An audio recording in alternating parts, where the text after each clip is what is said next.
네, 안녕하세요. 반갑습니다. 주간경제 라이브 시작하도록 하겠습니다. 이번만 오프닝이 네 번째거든요. 그때 알죠? 맞아. 오랜만에 돌아왔습니다. 저도 좀 회복을 하면서 다시 다행히 올해 마지막 주간경제 라이브는 함께 할 수 있게 됐고, 박앵커도 방금 방송을 마치고 합류를 하게 됐는데, 웃다가 눈물이 날 것 같네요. 또 우여곡절이 많았습니다. 아무튼, 저희가 미리 또 말씀드리자면 이거 저희가 하루 전에 녹화한 거다. 28일이죠, 예. 저희가 오늘. 그러니까 28일에 녹화해서 내일 이제 29일 휴장이기도 하고 이래서 미리 녹화를 좀 하고 내일 전달 드리도록 하겠습니다. 네, 저희가 오늘은 어떤 경제 이슈들이나 증시를, 한 주간의 증시를 정리하기보다 그래도 이제 마지막 주니까 올 한 해를 한번 정리해보자 싶어가지고 아이디어를 낸 게, 제가 생각하는 올 한 해 베스트 3 이슈가 있을 테고, 박앵커가 생각하는 증시 베스트 3 이슈가 있을 거 아닙니까? 그래서 한번 꼽아달라고 미리 요청을 했었고, 거기에 대해서 저희가 간단하게 한번 지난 1년 회상하면서 지금으로서는 저는 아픈 기억밖에 없는 것 같긴 한데 한번 회상하면서 그땐 그랬지. 근데 결과적으로 증시가 막판에 좀 회복도 해줬고 네. 하니까 그래도 기분 좋게 좀 정리를 할 수 있을 것 같습니다. 그래서 오늘은 그거 좀 짧고 굵게 하고 이제 마무리하고 새해에 또 새로운 모습으로 주간경제 라이브 시작을 해보도록 하겠습니다. 2023년도를 되돌아보면 와 진짜 오. 10년 동안 방송하면서 이렇게 이슈가 많았던 적이 맞아요. 있었나? 라고 생각이 들 만큼 기억되는 순간들이 너무 많았던 것 같아요. 그래서 2023년을 복귀하는 자료를 저희가 한 2주 전쯤인가 3주 전인가? 2주 전. 2주 전쯤에 보여드렸었는데 요거였습니다. 다시 한번 처음에 감사합니다. 하나증권. 네, 정말 저희의 품을 너무나 많이 덜어주신 네. AI, 챗 GPT, 그리고 2차 전지의 폭주가 이제 상반기 시작이 됐었고, 중간에 뭐 SBB 사태, 미국의 부채 한도 잠정 합의까지 가기 전까지의 막 여러 가지 노이즈, 저 2차 동그라미 전지, 친 의미가 뭐예요? 그냥 내가 생각할 때 좀 의미 있는 것들. 아, 2차 전지의 급락, 네네. 두산 로보틱스 상장 이슈와 함께 또 로봇주의 연말 시세도 있었고, 온디바이스 AI 관련한 이슈, 뭐 중간중간에 전쟁 이슈라던가 혹은 뭐 미국의 신용등급 관련한 이슈라던가 뭐 여러 가지 내용들은 더 많았었고요. 아니, 덕분에 내용이 워낙 많다 보니까 주간경제 라이브 하기에는 이슈들이 워낙 많아서 좋긴 이슈 고민은 좋았죠. 좀 덜하지 않았어요. 맞아요. 근데 또 너무 많으니까 그중에 아. 뭘 꼽느냐가 또 고민이었던 것 같기도 해요. 네. 이거는 제가 밑에 자료는 제가 그때 정리했던 건데 네. 물가나 탈세계화 속 세계화, 뭐 AI 이야기가 주키였고 그 밑에서 이슈가 됐던 섹터로는 2차 전지, 뭐 비트코인, 또 중국은 리오프닝 효과를 기대했는데 생각보다 너무 적었다라는 아쉬움이 있었고 K-팝의 위상을 확인했고 뭐 화장품 인디 브랜드 약진, 비만 당뇨, 뭐 반도체, 일렉트릭 박, 뭐 저의 별명을 얻게 해준 전력기기 쪽의 호황, 뭐 이런 거 있죠. 왜요? 왜요? 싫어할 거 아는데 나 지난 1년간 궁금했던 게 있었어요. 뭐요? 리오프닝의 오픈은 P잖아요. 근데 왜 항상 발음을 리오프닝이라고 그래요? 모르겠어요. 그래서 저 안 그래도 그래요. 패시브 할 때도 어. 자꾸 빼라 그러더라고요. 어. 그래서 이게 뭐 발음마다 전형적으로 영어 못하는 사람이 이렇게 발음 굴리려고 하는 그런 느낌입니까? 진짜 제가 시청자분들의 지적을 달게 받을 수 있는데 진짜 네. 발음에 대한 지적을 내가 그쪽한테 받는 건 좀 아닌 것 같아요. 발음은 훨씬 좋지 않습니까? 아니 연말이잖아요. 네. 지난 1년간 궁금했던 거 한번 물어본 겁니다. 알겠습니다. 지난 1년간 제가 이 말을 한 적은 그래 없었잖아요. 앞으로 1년도 더 궁금해 보도록 하세요. 알겠습니다. 아무튼 이렇게 키워드들은 하나증권에 감사하고 귀중한 자료를 토대로 저희가 한번 키워드들은 얘기를 해봤는데, 그래서 저희가 지난 1년 동안에 네. 증시 이슈 중에서 롱 팀장이 생각한 빅3 그리고 박앵커가 생각한 빅3. 빅3. 이건 근데 뇌피셜이에요. 그냥 저희가 생각한, 여러분들이 생각하는 빅3는 또 다를 텐데 저희가 생각한 빅3는 뭐가 있는지 한번 꼽아봤거든요. 3위부터 한번 체크를 해보도록 하겠습니다. 자, 3위입니다. 두둥. 일단 박앵커는 오. 비만 치료제, 그다음에 저는 SVB 파산. 어. 이거 벌써 까먹으신 분들, 아니면 이게 올해였나라고 생각하신 분들도 있을 것 같아요. 근데 저는 이거 개인적으로 좀 뇌리에 박혀서 꼽아봤는데, 네. 일단 비만 치료제 이건 상대적으로 좀 최근이라고 하기도 근데 되게 이슈가 많았던지라 먼 얘기 같긴 한데 가을 이것은 여름? SBB 얘기는 네. 중요했지만 짧고 굵게 끝났다면 네. 이 비만은 올 한 해 계속되고 있는 하나의 트렌드. 비만 치료제 넘어서 이게 만병통치약까지 갔던 적이 맞아요. 있었죠. 네. 제가 이제 2022년도에 컨디션이 너무 안 좋아서 내가 이 젊은 당뇨인가? 라는 생각을 하면서부터 관련 데이터를 찾았었던 네. 그 내용입니다. 인구의 절반이 과체중이 되는 시기가 얼마 남지 않았다라는 이야기가 나왔고, 뭐 저희도 계속 만난 지 이제 한 10년 돼 가는데 계속 저희가 증량되고 있잖아요. 저는 지금 피크 찍고 있습니다. 이런 식으로 모두가 이제 살이 찌고 있는 것 같아요. 그러다 보니 세계 이제 메가 트렌드가 비만 당뇨 치료 쪽으로 가닥이 잡히고 있습니다. 그런데 올해가 왜 의미가 있냐면 과거에는 그냥 개인이 게을러서라는 쪽에 인식이 강했다면 지금은 이것은 정말 질병이다라고 보는 인식이 확산됐고요. 그 치료제를 써서 일론 머스크가 살이 빠졌다라는 엄청난 마케팅이 되면서 미국의 부자들 혹은 미국의 유명한 셀럽들이 비만 당뇨 치료제를 복용하는 것들이 세계로 이렇게 퍼져나갔습니다. 맞아요. 그러면서 시장에서는 과소평가를 탈피한 거죠. 비만 당뇨가 갖고 오는 문제점에 대해서 이게 얼마나 다른 질병을 합병증을 유발할 수 있는지 이런 것들에 대한 과소평가가 탈피되면서 이 시장이 엄청난 먹거리이다라는 것이 인지가 됐고요. 실제로 노보노나 일라이릴리요. 네, 고맙습니다. 이쪽이 엄청나게 주가 상승을 기록했고 미국 제약사 내에서 시총 1위를 기록한 게 또 일라이릴리가 되기도 하는 맞아요. 뭔가 엄청난 메가 트렌드의 시작점이 올해였다라는 생각이 들어서 제가 이걸 넣어봤습니다. 저희가 뭐 지난 1년 동안 이미 뭐 설명이나 자료는 충분히 많이 얘기를 드렸고 오늘도 뭐 띄워드리긴 했습니다만은 뭐 참고만 하십사 네, 하고 그냥 이런 오늘은 이슈가 있었다. 저희가 이런 이슈가 있었다, 이런 기억이 있었다 라는 얘기를 3위부터 시작을 했고 저는 SVB 사태가 말씀해 주신 것처럼 오히려 짧고 굵게 끝나서 정말 다행이다라는 생각. 그러니까 그때 그 기억하시는 분들은 하실 거예요. 쭉 그때 당시의 자료입니다. 이건. 이렇게 그 과정들을 이렇게 쭉 정리해드리면서 이게 48시간 안에 모두 이뤄진 일이었다. 그러니까 당시에는 각 정부도 그렇고 미국 그다음에 그 크레딧 스위스 건도 있었으니까 유럽도 그렇고 나름 대응을 빨리 했고 그리고 물론 실질적인 대응도 빨리 했지만 바로 뭐 성명 발표를 할지 대책을 발표하다 보니까 시장이 그래도 안정이라고 하긴 그래도 다시 정신을 차리긴 했는데 내가 왜 이걸 3위로 했냐. 네. 그때로 되돌아가서 생각해 보시면 지금처럼 막 엄청 상승장이지도 않았고 경기 침체에 대한 이야기들이 참 많이 있었던 때입니다. 그러다 보니까 저는 아직도 생생해요. 박앵커의 그 브리핑을 들으면서 출근을 하고 있었는데 SVB 사태에 대한 그런 일련의 과정들을 들으면서 왔다. 뭐가? 경기 침체의 시작이다.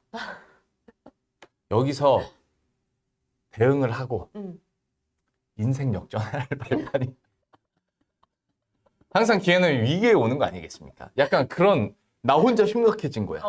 세계 경기 침체 시작이 왔다. 시작이다. 야 이거 어떡하냐? 나 이직한 지 얼마 안 됐는데.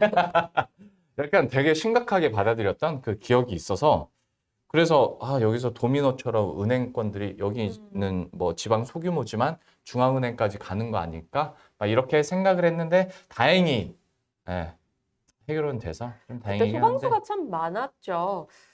옐런 재무장관도 그랬고 바이든 대통령, 뭐 독일 총리, 라가르드 ECB 총재, 뭐 제임스 블라드 총재 등등에서 빠르게 이 시스템 안정을 위한 발언 등을 내놓으면서 3월 초에 시작해서 뭐 진짜 2주 사이에 어디도 파산해, 어디 뱅크런이고, 어디 신용 위기고 내용이 계속 업데이트되다가 빠르게 좀 안정을 찾아서 다행히 3월경에서 잘 마무리가 됐던 기억이 있으나 그 네. 3월 달에는 이 관련 브리핑을 정말 매일 업데이트했던 그만큼 좀 강했던 뉴스? 1분기에 좀 중요했던 뉴스였던 건 맞는 것 같아요. 아니 이날 아침에 큰일 났습니다. 파산했습니다. 그런데 다음날 아침에 브리핑에서는 그래도 좀 많이 다독여지고 있습니다. 그 다음날은 또 그래도 다른 데 곳이 파산했습니다. 뭐 계속 이런 뉴스. 그랬었으니까 3위로 SVB 사태 저 나름대로 의미부여를 되게 했는데 잘 넘어갔다. 근데 그것도 있는 것 같아요. 각자의 좀 관심사였던 것 같긴 느낌도 있는데 나는 약간 다이어트, 뭐 비만, 당뇨, 건강 이런 거 걱정하기도 하고 저는 그쪽은 주로 또 좀 회사, 뭐 매크로 이런 쪽에 워낙 그런 거보다는 영향이 부정적인 이슈에 되게 민감합니다. 맞아요. 아, 그래서 돈을 못 벌어. 그래서 돈을 못 벌어요. 지난번에 박세익 대표가 해줬던 그 증시 격언. 음. 그 비관론자는 명성을 얻고 음. 낙관론자는 돈을 번다. 얻는다. 내가 와. 돈을 못 버는 이유가 거기에 있다. 그렇습니다. 이렇게 또 자가 반성도 하고 예. 한 해 마무리 이렇게 하는 거죠, 여러분. 네. 베스트 3 살펴봤고요. 2위 넘어가도록 하겠습니다. 저희가 뽑은 2023년 증시 이슈 내피셜 베스트 3는 박앵커는 일어선 반도체, 그 다음에 2위는 역시 저는 부정적인 거 그러네요. 하마스 전쟁을 꼽아봤는데 역시 반도체도 여전히 현재 진행형인 반도체에 대한 상승 긍정적인 모멘텀들입니다. 왜냐하면 반도체는 좀 의미가 있는 게 2차 전지 쪽이 엄청 치고 나갈 때도 네. 브리핑에 당연히 2차 전지도 많이 했으나 반도체 쪽에 대한 긍정의 브리핑과 저희도 방송을 참 많이 했었어요. 근데 그때 욕을 많이 먹었거든요. 근데 하반기에 반도체가 일어서니까 정말 뿌듯한 느낌도 있어서 반도체를 넣어봤고 상반기에는 좀 짜증이 났던 게 2차 전지가 올라가면 여지없이 반도체는 떨어지고 반도체 조금 반등하면 여지없이 2차 전지 떨어지고 했었는데 이후부터는 좀 같이 상승하는 기간도 있었고 반도체가 대장주로 올라섰죠. 그러니까 너무 반갑기도 했고요. 과거 반도체랑 지금이 좀 달라진 건 과거는 그냥 경기 사이클 타는구나 정도였다면 지금은 그 영역이 AI로 인해서 빠르게 확장이 되면서 맞아요. 이 반도체 파이가 어디까지일지 혹은 주기가 언제까지 갈지에 대해서는 좀 더 높게 기대치를 잡게 됐달까? 그래서 좀 변화가 있었던 시기다라고 이제 기억을 할 수 있을 것 같아요. 지금 반도체 무한루프 얘기는 지속 말씀드린 대로입니다. 뭐 빅테크가 AI 투자 맹렬하게 하면서 AI 서버 쪽 투자 이제 메모리 업황을 끌어올리고 메모리 구동하려는 비메모리까지 같이 잡아당기면서 영역이 확장되고 시장에서 분야 공부하는 게 엄청 많아졌어요. 이 말은 섹터가 커지고 있다라는 거거든요. HBM을 시작으로 CXL 나왔고 뭐 PIM 나왔고 HBM PIM 나왔고 그러니까 어떤 스토리인지는 알겠는데 이거 공부하기가 쉽지 않은 지금 현재 진행형입니다. 맞아요. 네네. 그래서 반도체 섹터가 하반기를 장악했고 내년까지 주도 섹터로 보는 증권사 전망이 압도적이고 네. 그런데 일각에서는 이미 이것도 많이 올랐기 때문에 특히 SK 하이닉스 같은 네. 그리고 삼성전자도 40%나 올랐어요. 그런 말씀하지 올해. 마세요.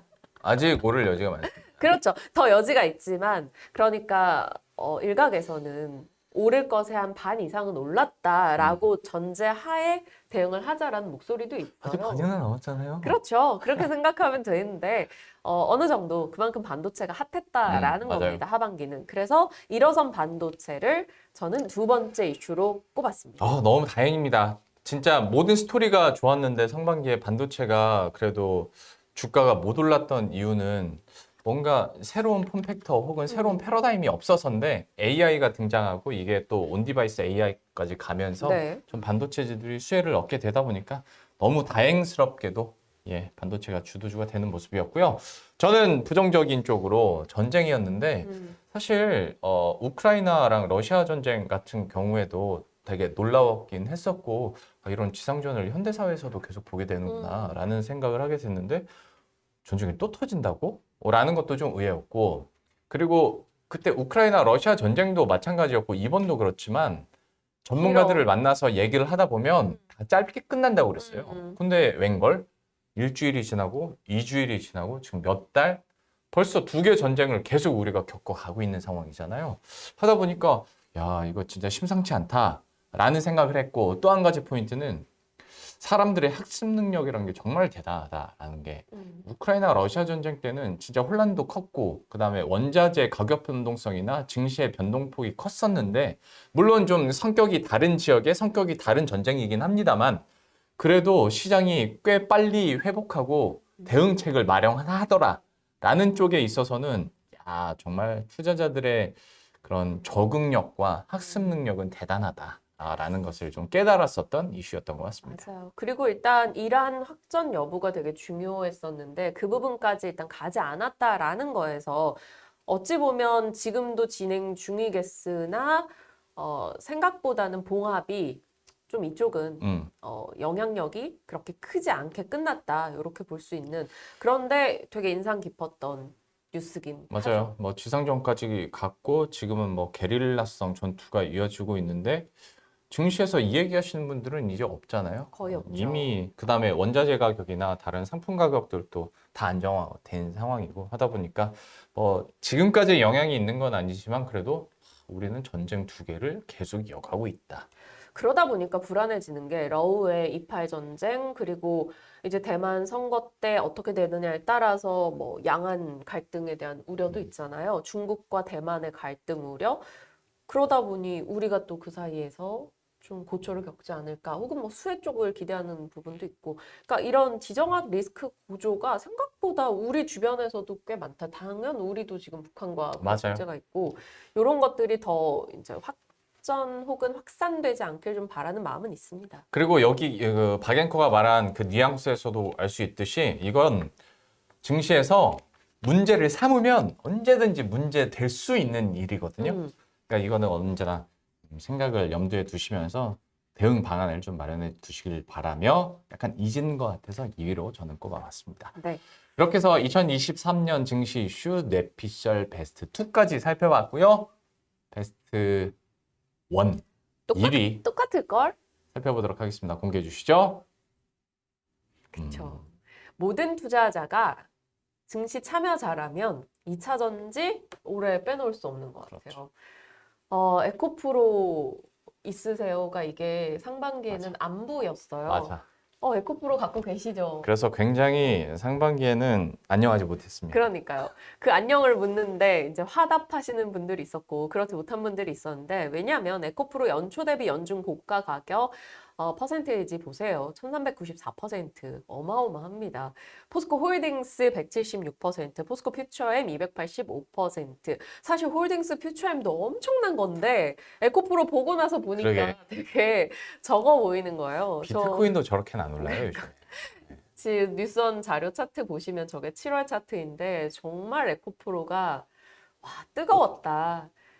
돌아보고 돌아봐도 이 시기에 에코프로만큼 각인될 만한 종목이 몇 종목이나 되겠나라는 생각이 들 만큼 한국 증시의 탑스타는 2차 전지였던 상반기였고 그 시세를 분출시켰던 건 또 개인의 수급에 의한 것이었다라는 것도 굉장히 놀라웠고요. 물론 고점 대비 다들 변동이 좀 크게 나오긴 했으나 그래도 2023년은 2차 전지의 해였다라는데 모두들 동의는 하지 않을까 싶습니다. 이것 때문에 이제 세금 걱정하는 분들도 많아지긴 했는데 참 근데 또 폭락을 했던 시기도 있다 보니까 여기에 대해서 안 좋은 기억을 갖고 계신 분들도 분명히 있을 테고 변동성이 참 컸지만 그래도 주인공은 2차 전지였다. 그때 라는 당시에는 생각해봅니다. 2차 전지 다음 종목은 2차 전지. 그래서 2차 전지 거의 전 섹터가 다 순환을 맞아요. 했었어요. 이게 되는 섹터일 때 특징입니다. 지금 하반기 반도체 전 섹터가 돌고 있듯이 그때는 또 2차 전지 전 섹터가 돌았었는데 상승률로 쳤을 때는 2차 전지가 쏠림이 너무 강했기 때문에 압도적이었던 거죠. 덕분에 이제 운용사에 있다 보니까 이런 첨언을 드리자면 이거 덕분에 실제로 뭐 2차 전지 관련된 ETF 아니면 2차 전지를 주력으로 하는 어떤 그룹 뭐 말씀드리면 포스코 그룹만 모아서 만든 ETF가 대박이 났죠. 상품이 참 다양하게 등장했고 네. 그쪽으로 관심도 올라갔던 맞아요. 그런 해였고 네. AI는 앞서 말씀드린 대로 챗GPT로 시작해서 뭐 의료 AI, 로봇, 뭐 AI 소프트웨어 쪽 혹은 온디바이스 AI, 뭐 엣지 디바이스 AI 쪽으로 이렇게 또 계속해서 옹기 확산이 됐습니다. 그 JP모건 헬스케어 컨퍼런스에 엔비디아가 참여한대잖아요. 그니까요. 네, 의료 AI. 의료 AI. 그러니까 이제 계속 디지털 확산되고 헬스케어 있어요. 쪽까지. 네. 그러니까 정말 이 AI 영역은 어디까지 봐야 될지 모르겠고, 사실 저는 개인적으로는 온디바이스 AI 쪽에 관심이 높아요. 네. 그러니까 서버 AI는 접근성이 온디바이스 AI보다는 낮으니까 정말 내 폰에서 쓰이는 것에 대한, 내 이어폰에서 쓰이는 것에 대한 관심이 실수요를 자극할 거다라는 기대감이 있습니다. 이건 수요자 입장에서. 1월 말에 갤럭시 24 CES에서 공개되고 나서 사전 예약할 예정입니다. 오. 마침 너무 감사하게 제 휴대폰이 맛이 갔습니다. 오. 그래서 이제 명분은 제가 이미 만들었고. 충분히 만들었고요. 예, 사전 예약, 인생 처음으로 사전 예약까지 해봐가면서 중앙경제 라이브에서 시연을 해드릴게요. 오. 동시 통역이 얼마나 잘 되는지, 그다음에 좋아, 좋아, 좋아. 얘가 얼마나 스스로 학습을 해가지고 인터넷 끊고도 될 거 아니야. 인터넷 다 막아놓고도, 그쵸? 온디바이스니까. 궁금하다, 궁금하다. 한번 시연을 얼마나 초기에는 허접한지까지 예, 보여드리도록 하겠습니다. 이런 거 막 얼리 어답터츠가 아니거든요. 근데 아니죠. 이번에 이제 처음으로 시도를 해본다고 네. 하니 명분이 있다 아닙니까? 예? 기대, 지금 이렇게 망가졌어요. 기대를 해보겠습니다. 네네. 자, 이런 저희가 1위에서 말씀드렸던 반도체나 AI 이슈는 지금 증권사들의 전망이나 많은 전문가들의 전망을 봤을 때 내년 1분기까지도 계속 이어갈 수 있을 것이다. 라는 얘기들이 많으니까 계속 관심 가지시면서 좀 투자 전략에도 잘 녹이셨으면 좋겠고, 말해준 것처럼 뭐 삼성전자 같은 경우는 아직 반밖에 안 왔다. 9만 전자, 10만 전자는 솔직히 좀 무리 같은데. 무리도 모르지. 아니죠. 됐으면 좋겠는데. 어. 9만 전자 얘기 나오고, 지금으로서 어떤 상승 여력, 그 목표 주가를 보더라도 SK 하이닉스보다는 삼성전자의 상승 여력이 훨씬 더 높은 게 맞으니까 이쪽으로도 여러분들의 관심 가지면서 좀 투자 전략 세우셨으면 좋겠고. 왜 웃으셨어요 방금? 아니요. 왜요? 그냥 그런 바람이 대로 됐으면 좋겠다라는 생각에. 좀 됐으면 좋겠습니다. 네. 제가 갖고 있는 건 이제 모든 분들이 알고 계실 그니까요. 테고, 어차피 저는 우리 아들 대학 갈 때 등록금으로 쓰는 거기 때문에 초조하진 않습니다만 빨리 좀 회복했으면 좋겠습니다. 자, 이렇게 저희가 증시 키워드 뇌피셜로 꼽은 거 네. 있고요. 사실 올 한 해 돌아보면 이슈도 너무 많았었더라고요. 그래서 막 생각나는 이슈들 쭉쭉 하니까 뭐 경제 트렌드로까지는 아니지만 뭐 이런 인디 브랜드가 성장했다, 혹은 케이팝, 뭐 자동차, 뭐 전력 이런 쪽에 피크한 논란이 있었으나 계속해서 이쪽에선 수출 데이터로 증명을 해줬다 내용이 있고, 생활 측면에서 봤을 때는 탕후루 열풍도 맞아요. 조금 생각이 나기도 하고. 그리고 저는 베스트 0 최상위는 올해 매주 금요일마다 방앵커를 만나서 주간경제 라이브를 이렇게 할 수 있었다는 거. 오, 이게 저에게는 가장 큰 진짜 따뜻한 얘기인데 정말 안 와닿게 말해줘가지고. 저는 이런 얘기들을 방앵커한테 이렇게 숙제하듯이 그러니까요. 정기적으로 합니다, 여러분. 그냥 제가 예를 들어서 나 뭐 달라진 거 없어? 라고 하면은 뭐든 찾아냅니다. 어떻게든 뭐든 키워드를 얘기해서 그냥 매맞지 않게. 정 없으면 너의 마음? 약간 그렇게까지 가는데, 예. 그래서 주간경제 라이브를 매주 할 수 있었던 것에 대해서 참 저도 감사함을 느끼고. 그렇습니다. 여기 빌딩, 좋은 빌딩에 와서 이렇게 네. 얘기하고, 사실 팀원분들 다 너무 좋으시고 이런 분들 알아갈 수 있어서 너무 좋았고요. 내년에도 잘 부탁드립니다. 내년에도 주간경제 라이브가 계속 살아날 수 있겠죠? 그렇겠죠? 아까 누가 왔다 갔다 하시던데 이제 저한테 마지막 없애려고? 그동안 고생하셨습니다. 이런 홍보하시려고 왔다 갔다 하신 건 아니겠지? 약간 긴장하고 있는데 네네네. 말씀 못 하시게 빨리 도망가야겠다. 일단 언제 없애질지 모르겠는데 다음 주에는 돌아올 수 있을 것 같거든요. 새해 그래서 인사는 드릴게요. 예, 올해 마무리 잘 하시고, 그리고 여러분들도 또 1년 동안 함께 해주셔서 너무 감사드리고, 그리고 꼭 이런 방송이나 영상을 통해서는 아니지만 또 주간경제 라이브 썸머리 카드 뉴스를 통해서 함께 해주시는 우리 취준생 여러분들에게도 너무 감사드리고, 앞으로도 기왕이면 라이브도 많이 시청해 주시고, 2023년 너무 감사드리고 2024년도 잘 부탁드리겠습니다. 새해 복 많이 받으시고, 저희들은 2024년 첫 번째 금요일 오전 10시 30분에 다시 찾아뵙도록 하겠습니다. 고맙습니다. 맞습니다.